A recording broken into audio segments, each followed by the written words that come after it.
जय भीम सर्वांना, जय भीम। राष्ट्रीय ढोर समाज संघटनेचे मी महाराष्ट्राचा प्रदेशाध्यक्ष आपल्या समोर सर्व भीम सैनिकांसमोर आजच्या या कार्यक्रमाचे नेतृत्व आनंदरावजी आंबेडकर साहेब, चंद्रकांतजी आंडोरे साहेब, बबनरावजी घोलप साहेब आणि सर्वच 59 जातीचे जमलेले सर्व नेते आनंदराव आंबेडकर साहेबांबरोबर जवळजवळ माझा हा 10वा मोर्चा आहे। आम्ही यांच्या बरोबर आहोत। ढोर समाज महाराष्ट्रामध्ये जरी लोकसंख्येने कमी असला परंतु ढोर समाज महाराष्ट्रामध्ये सुरुवातीपासून आंबेडकरी मुवमेंटमध्ये आहे आणि पुढे राहणार आहे। अबगडच्या माध्यमातून या सरकारने ज्या लोकांना, या आरएसएसच्या लोकांनी ज्या लोकांना फुसखात्यारी सांगितलं आम्हाला अबगड करायचंय, त्या लोकांना आम्ही सांगू इच्छितो, अरे तुमचं कमीत कमी ते 16,000 ते आम्हाला सांगितलं कोणावर टीका करायची नाही, कुठल्या जातीवर टीका करायची नाही। पण मी सांगतो, मी जर माझा पारंपरिक व्यवसाय सोडत नसेल, मी जर माझा डबडं सोडत नसेल, मी जर दुड्या बनवायचं सोडत नसेल, मी जर शिक्षण घेतच नसेल तर माझा विकास होईल कसा? 59 जातीमध्ये ढोर समाज फक्त एक छोटासा आहे, परंतु ज्या वेळी चांभारावर अन्याय अत्याचार होतो, ज्या वेळी ढोरावर अत्याचार होतो, मोचीवर अत्याचार होतो, होलावर अत्याचार होतो, आमच्या माय बहिणीवरती बलात्कार होतात, त्यावेळी बौद्ध बांधव आमच्या सोबत असतात। बाबासाहेबांनी आम्हाला सांगितलेलं आहे, आमच्या भाकरीपेक्षा स्वाभिमान महत्वाचा आहे। मग आम्हाला आमच्या भाकरीपेक्षा आम्हाला आमच्या बौद्ध बांधवांबरोबर राहायचं आहे।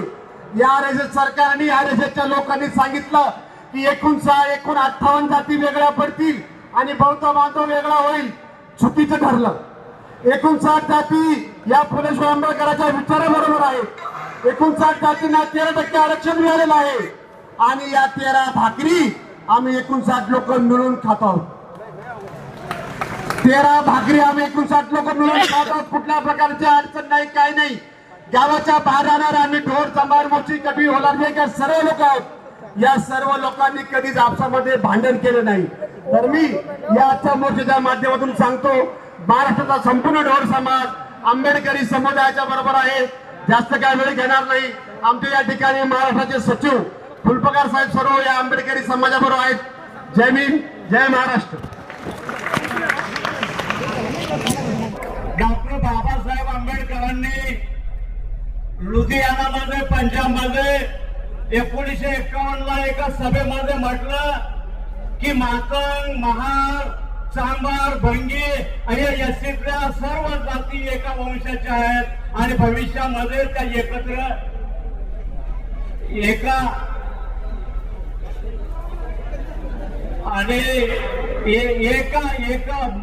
एससी समूह हा भविष्यामध्ये देखील एक राहिला पाहिजे, अशा पद्धतीची बाबासाहेबांची एक मनोधारणा होती आणि ती आपल्याला या मोर्चामधून आज दाखवून द्यायचंय की येणाऱ्या कित्येक पिढ्यामध्ये हे एससी समूह बाबासाहेबांनी 59 जातीचा जोडलेला हा असाच कायम असणार आहे।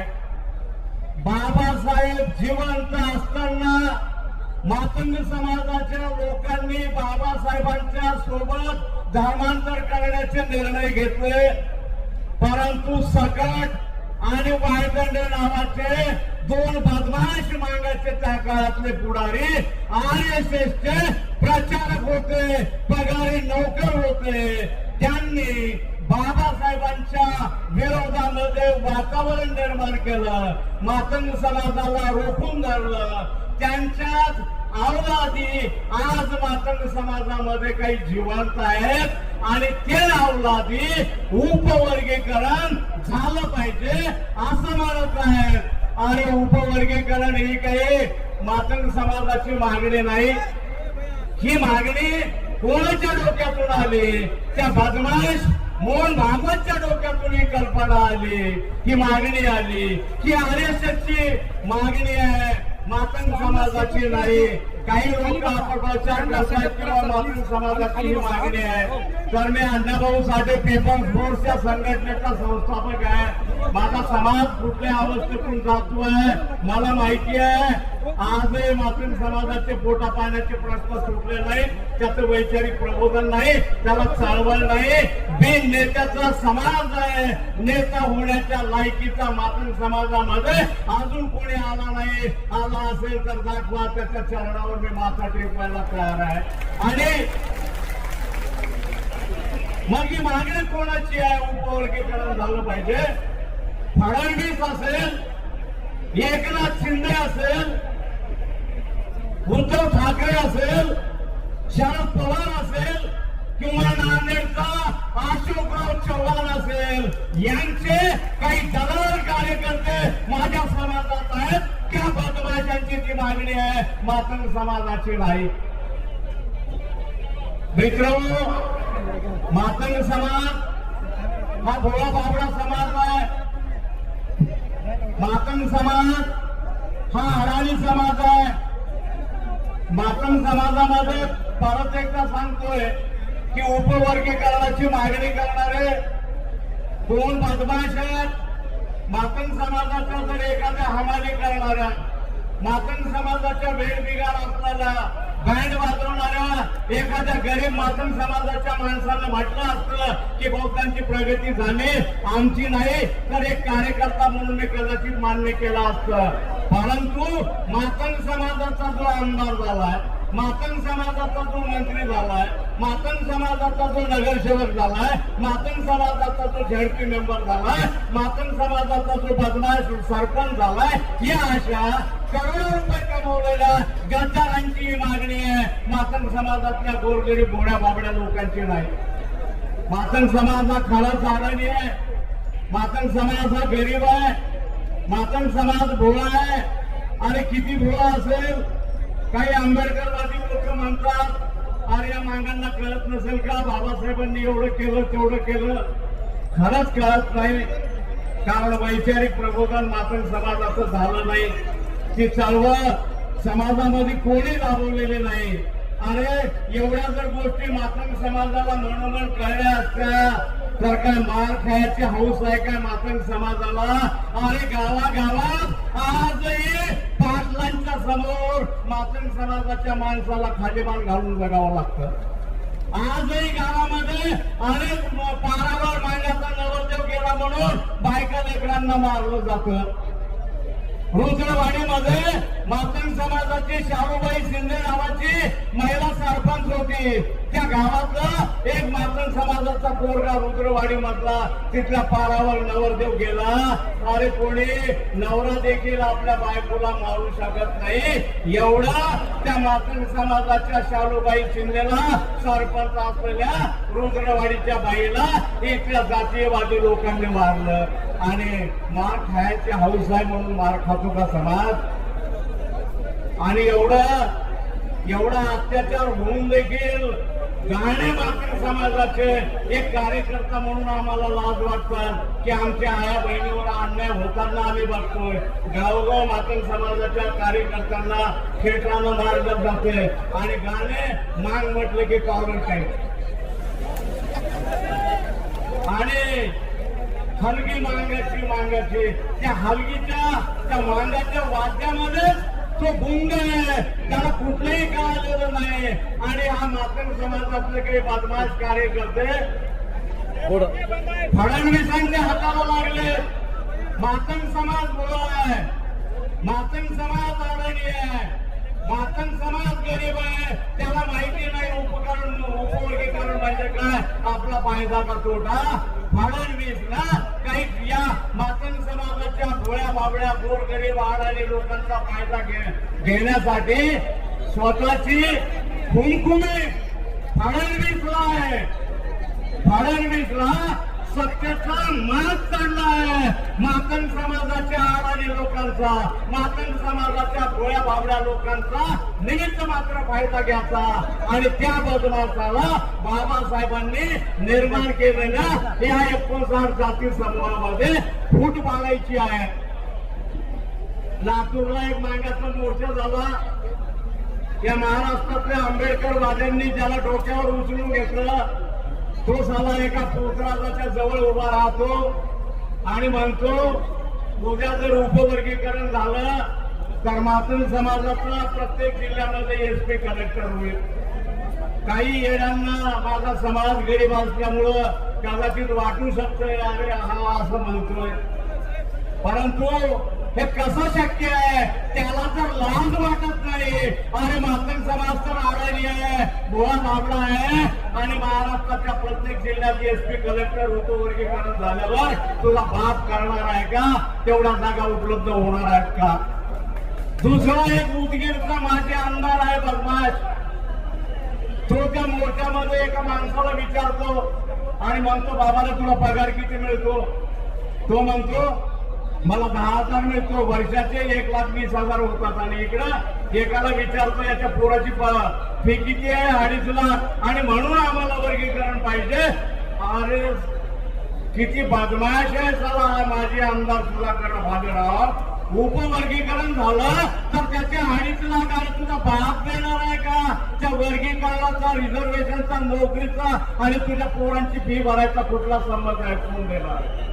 याच्यापेक्षा फडणवीसला मातंग समाजाचे लोक लेकरं गरीब आहेत आणि त्यांच्या विद्यार्थ्यांसाठी स्कॉलरशिप वाढवून दे, त्यांच्यासाठी बोर्डिंग काढ, त्यांच्या पोरांची फी माफ कर, बौद्धांच्या पोरांच्या बरोबरीने ते टिकतील. आणि बाबासाहेबांनी रिझर्वेशन 59 जातीला दिलं, कोणाला कमी कोणाला जास्त हा नाही. कोणाकडे सर्टिफिकेट असेल आणि त्याला वाटत असेल की एसटी मध्ये माझं कास्ट सर्टिफिकेट आहे, त्याला धुवून पे.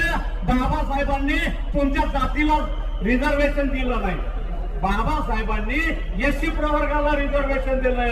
जर 59 जातीचे पोरं एका कलेक्टर होण्यासाठी आले असतील, एसपी होण्यासाठी आले असतील, तो पोरगा पात्र असेल तर 59 जातीमध्ये त्याची जात मोडते का नाही एवढं बघण्यासाठी ते सर्टिफिकेट आहे. याचा अर्थ मी मांग आहे, मी चांगला आहे, मला नोकरी द्या, असं नाही होऊ शकत.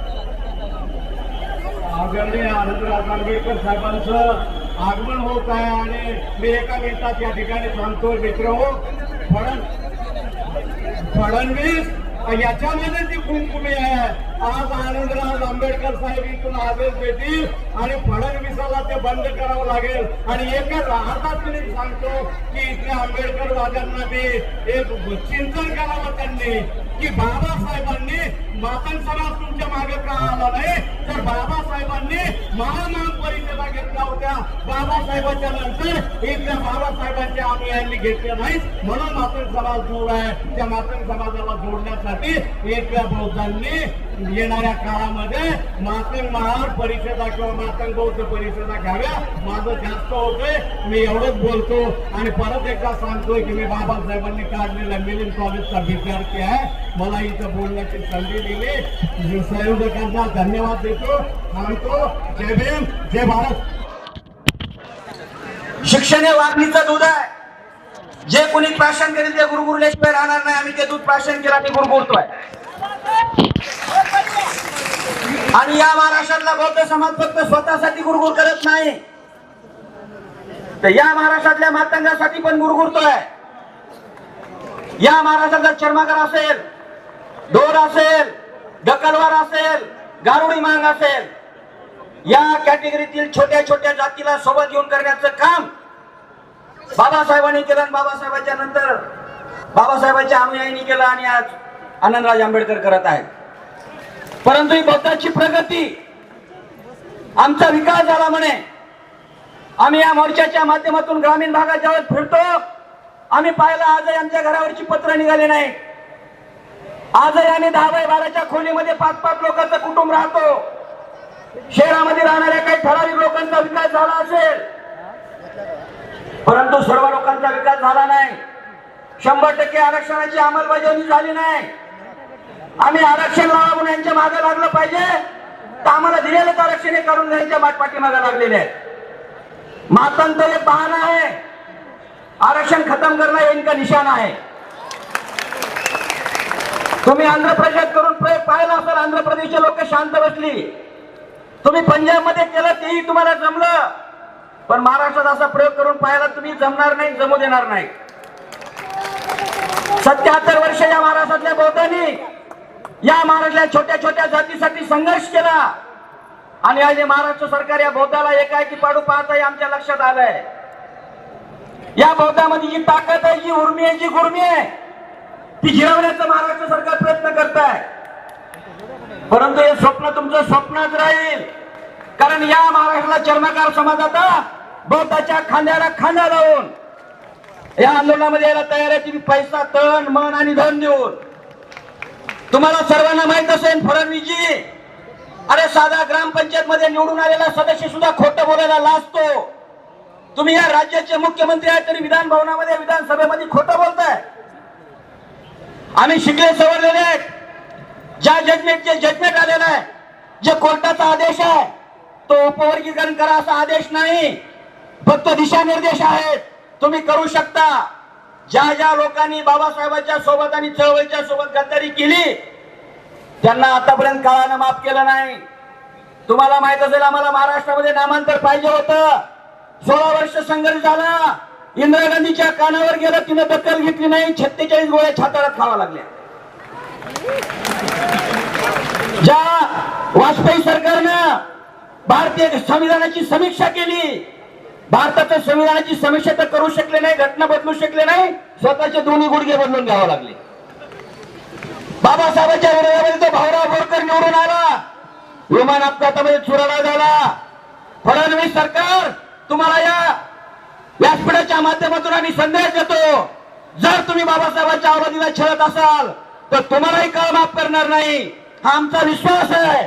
तुम्ही जोपर्यंत आरक्षण रद्द करत नाहीत, उपवर्गीकरण रद्द करत नाहीत, आम्हाला विश्वासात घेऊन सांगत नाहीत, तोपर्यंत आंदोलन चालूच राहणार आहे.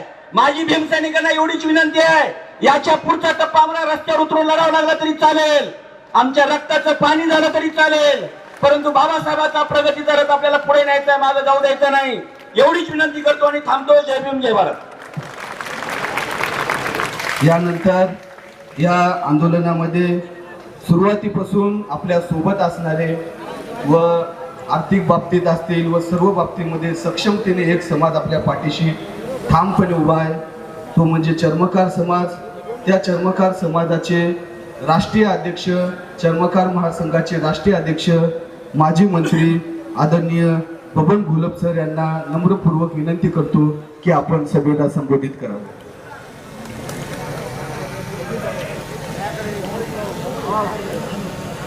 उपस्थित सर्व बांधवांना आणि भगिनींना,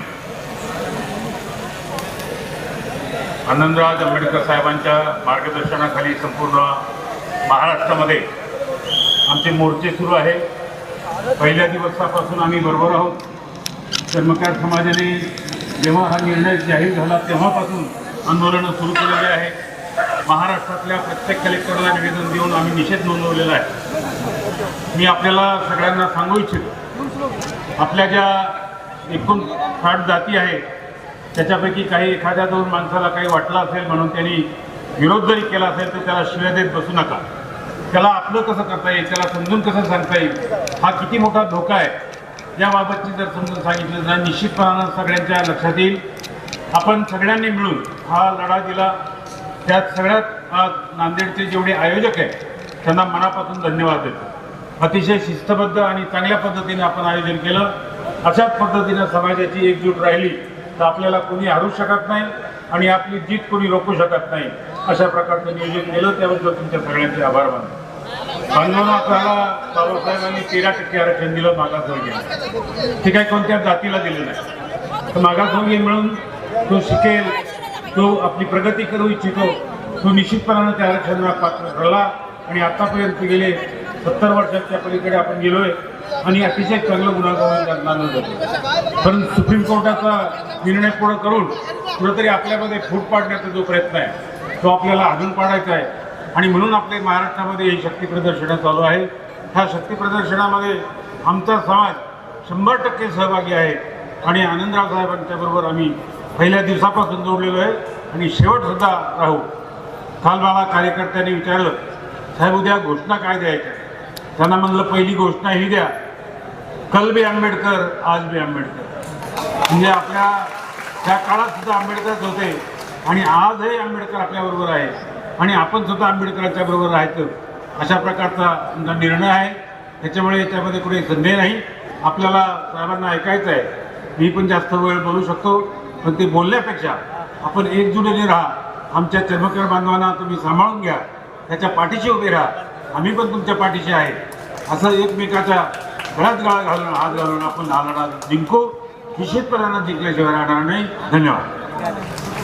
बहुत बढ़िया.